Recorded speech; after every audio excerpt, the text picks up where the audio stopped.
والصلاة والسلام على رسول الله وعلى آله وصحبه ومن والاه. Notre sujet est celui de la différence entre la peine et l'épreuve. Est-ce que la peine est une épreuve?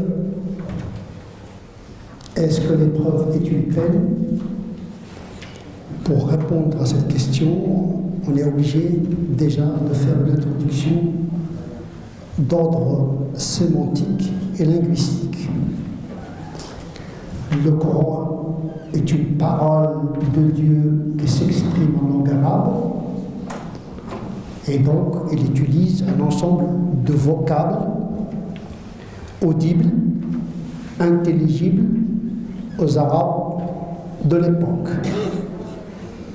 Et donc, à partir justement de cet usage de la notion de la peine et de l'épreuve, et comment ces notions ont été reçues par les Arabes de l'époque, puisque le Coran parlait leur langage, à travers leur code et leur usage de la langue arabe.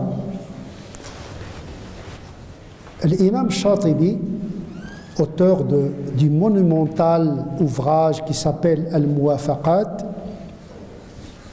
les accords ou bien les concordances, pour les traduire approximativement, il relève une anthropologie des Arabes concernant la langue arabe. Il disait, ou bien il dit toujours, parce que nous avons son ouvrage, que les Arabes, certes, ils s'intéressaient au vocable, puisque c'est normal que le sens ne peut être transmis qu'à travers des mots. Mais il attachait plus d'importance encore aux significations. Et il n'avait aucun mal à substituer un mot par un autre, tant que la signification est évidente et claire. Donc ils avaient une forme de plasticité sémantique quant à l'usage des vocables. Eh bien, le Coran, il a pris en considération cette manière de comprendre et d'utiliser les mots. Car le sens des mots se déplace en fonction de leur usage. Il donne des exemples de poésie arabe où le poète n'a aucune difficulté à changer un mot par un autre mot tant que le sens est gardé. Et on trouve la même chose dans le Coran. Il peut y avoir plusieurs mots qui ont la même signification. Parallèlement, on peut trouver un mot qui a plusieurs significations. Là, je vous donne une clé paradigmatique pour pouvoir comprendre les mots. Parce que si on ne comprend pas les mots qui indiquent une signification, on peut avoir une aqidah, une pratique qui n'est pas cohérente. Puisque le langage est très important. D'abord, l'aqidah nous a été transmise à travers un langage. L'ahkam shar'iyya, les lois de l'islam, nous ont été énoncées à travers un langage. C'est pour cette raison que les théologiens et les canonistes s'intéressaient d'abord au statut de la langue. La méthode coranique qui correspond à la culture linguistique arabe évite l'obsession, la logique définitionnelle qu'on trouve par exemple chez les Grecs, mas'alat al-hudud, définir le mot. Quand on définit un mot définitivement, on empêche l'accès aux multiples significations. C'est pourquoi il est très dangereux de fixer une définition d'un mot, c'est ce qu'on appelle la synonymie, synonyme, le dictionnaire, le sens n'est pas limité à l'explication du dictionnaire. Parce que le mot, il peut être utilisé de plusieurs façons, c'est ce qu'on appelle la pragmatique du langage, c'est-à-dire que le mot, il prend la signification de son utilisation culturelle, anthropologique, etc. Et le sens à cet égard-là, il se déplace. Et donc, on trouve ça également dans le Coran. On trouve par exemple un mot qui peut avoir plusieurs significations. Le mot dhann. Dhann, c'est un mot utilisé souvent dans le Coran. Il peut signifier la croyance, l'i'tiqad. Il peut signifier le doute et la suspicion. Inna dhanna la yughni min al-haqqi shay'a. Là, le dhann, c'est l'antonyme de la conviction et de la certitude. Ana 'inda dhanni 'abdi, je suis à l'image de ce que croit de moi mon serviteur. Le dhann ici, il est défini comme croyance, comme représentation. Wa dhanna annahu al-firaq, c'est-à-dire celui qui est agonisant. Le Coran décrit l'agonie comme un moment de certitude de la mort. Celui qui est en train de mourir, il ne doute pas qu'il va mourir. Ça y est, il est en train de quitter ce monde. Donc le mot dhann, il peut être utilisé de manière péjorative, comme il peut être utilisé de manière ambivalente. Ceux qui ont la certitude en Dieu, ou bien ceux qui croient fermement en Dieu. Donc le mot là, son sens dépend de l'usage. On ne peut pas renformer un mot définitivement dans une définition inflexible. Maintenant, nous allons parler de la peine. Si on traduit la peine, en arabe, on va trouver l'iqab. Mais la peine peut signifier la pénibilité de la vie, tout simplement.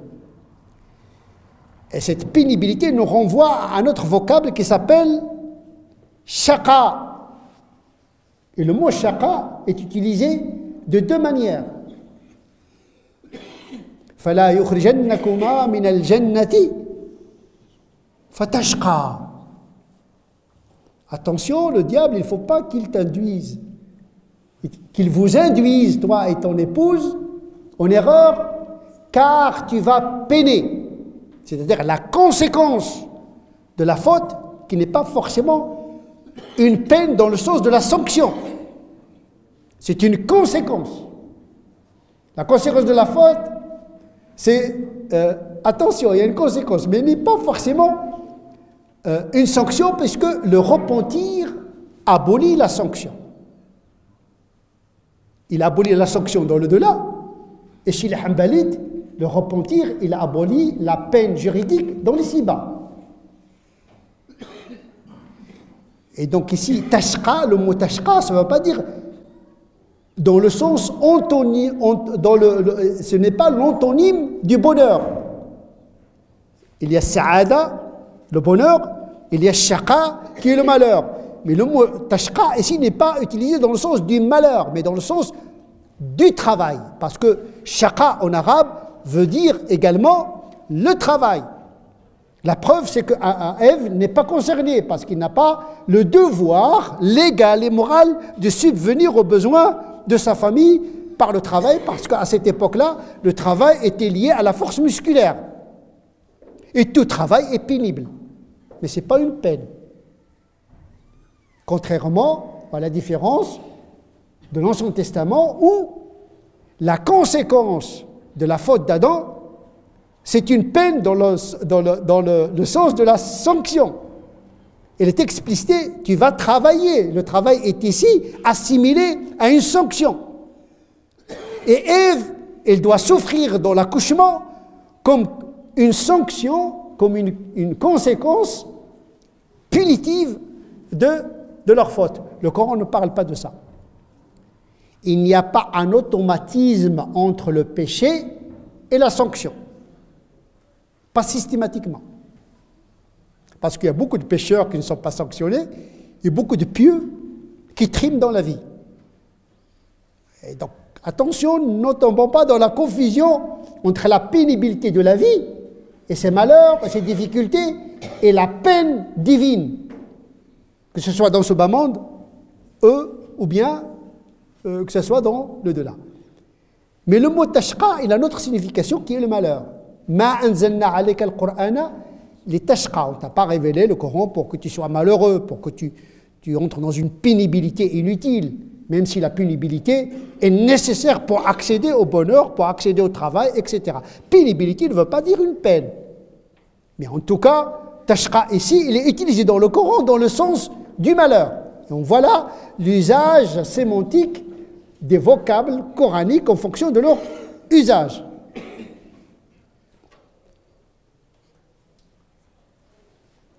Et donc, la peine n'est pas pénibilité, n'est pas une sanction, ce n'est pas un iqab.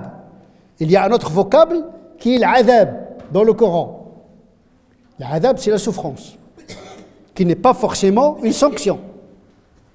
C'est vrai que le Coran dit « adabun shadid », parlant de la souffrance eschatologique dans le delà comme une sanction.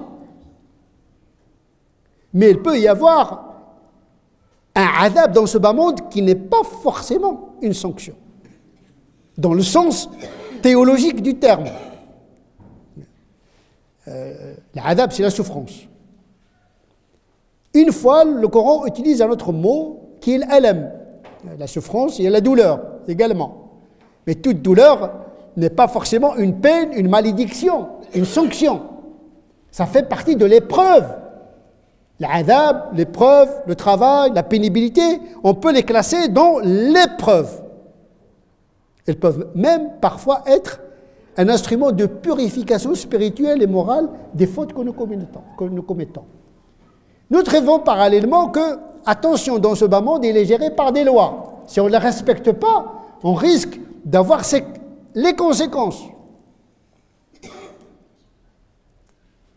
Le mensonge, l'hypocrisie, etc., troublent l'ordre public. Dar al-fasad fi al-barri wal-bahr bima kasabat aydi an-nas. Donc il y a le chaos, le désordre qui se répercute négativement sur l'homme à cause de ses comportements. Mais est-ce qu'on peut dire que ça c'est une sanction divine? Non, c'est une conséquence d'un comportement qui n'est pas toujours une malédiction, ou bien c'est très difficile parce que dire c'est une sanction divine, il faut pénétrer la volonté ultime de Dieu. Et à ce niveau-là, on ne peut pas se risquer. Les catastrophes ne sont pas forcément une punition de Dieu. Ce sont des lois qui permettent la régénération de la croûte terrestre, du changement du climat, etc., qui n'est pas forcément une malédiction de Dieu. Parfois, il y a des peuples qui font beaucoup de péchés, mais qui ne sont pas sanctionnés. Et parfois, il y a des catastrophes qui coïncident avec le péché, c'est ce qu'on appelle la théologie de la coïncidence. Et parfois, ce sont les prophètes qui subissent l'épreuve de la souffrance. Comme min nabil qotil. Il y a des prophètes qui sont allés prêcher la bonne parole et qui ont été assassinés. Est-ce qu'on peut dire que Dieu les a sanctionnés? Au lieu de sanctionner les criminels, il a sanctionné les victimes. Donc il est très difficile de distinguer la volonté ontologique de Dieu dans ces phénomènes. Parfois, il y a la catastrophe, il y a la réponse à un mauvais comportement. Parfois, il n'y a pas de réponse. Inna rabbaka fa'alun lima yurid. On ne peut pas fermer les comportements de Dieu dans une théorie morale ou théologique. Même dans le delà, parlant de l'enfer réservé aux mécréants, il dit, oui, l'enfer, il restera tant que les cieux et la terre resteront, sauf si Dieu veut ou on décide autrement. Inna rabbaka fa'alun lima yurid. Dieu, il fait ce qu'il veut. C'est-à-dire, même dans le delà, l'iqab, la sanction eschatologique, il n'est pas dit qu'elle va être exécutée, parce que Dieu, il peut se permettre de ne pas exécuter une promesse de sanction, ou plutôt une menace de sanction. Par contre, il a l'obligation, comme disent certains ash'arites, il a l'obligation de tenir sa promesse.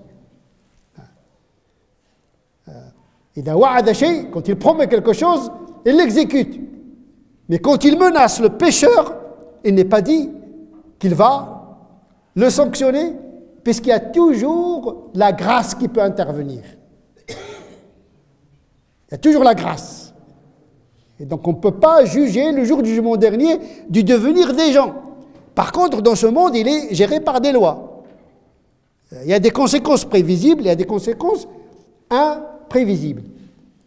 Le Coran parle également d'une autre forme de peine qui n'est pas eschatologique, mais qui est une peine juridique. Il y a le droit qui punit, qui sanctionne. Quand vous avez été puni injustement, eh bien, punissez les adversaires, les ennemis, par une punition équivalente. Là, il s'agit d'une sanction. C'est pourquoi, dans tout droit qui se respecte, il y a les peines juridiques. Mais attention, l'exécution d'une peine dans ce bas monde, ça ne veut pas dire qu'il va être exécuté dans l'au-delà. Donc, la loi du droit canonique en matière des peines, d'abord, elle s'abolit par le repentir chez les Hanbalites. Chez les autres, non, le repentir ne marche pas, parce que c'est un droit des hommes, donc on doit exécuter la peine.